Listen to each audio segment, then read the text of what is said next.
Mi vida por Miles Brown. Hola, mi nombre es Miles Brown y tengo años. Soy de Harlem, vivo en Brooklyn. Yo soy estudiante en ICE. Me gusta mucho comer cereal. También me gusta jugar videojuegos y fútbol. Mi videojuego es Super Smash Bros. Ultimate y mami me llamo Miles porque le gustaba Miles Davis. Sale de los Estados Unidos cuando tiene 7 años y estaba en 4 continentes y 9 estados.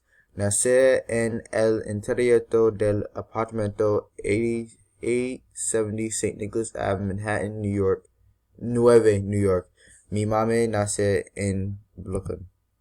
Mi primer videojuego, un Wii. Mi mamá me regaló mi primer videojuego cuando estaba en sexto grado.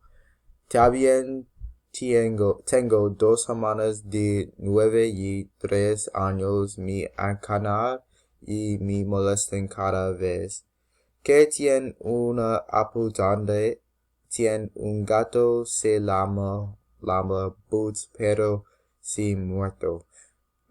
En el invierno siempre perder mi gorro de beanie y mis padres se enamoraron conmigo. Mis colores favoritos son rojo y azul. Mis comidas favoritos son burritos, los tacos con el corte de pan tostado y los almuerzos de la suerte. Mis 2 padres sabrán para la ciudad. Mi película favorito es Vacation, Transformers y Edge of Tomorrow. Mi artistas es A Boogie with the Hoodie, Post Malone y Kendrick Lamar.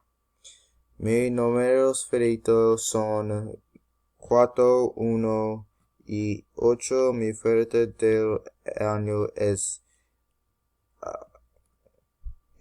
1, 2, 3, 4, 5, 6, 7, 8, 9, 10, 11, 12, 14, 14, 15, 16, 17, 18 de junio.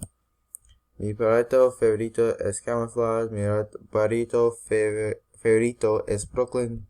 Mi elemento escuela esto yo fumes a llamado Pies Díaz en pareja con esta escuela. Siento el llamado MS-88. Yo jugando a béisbol por 2 años.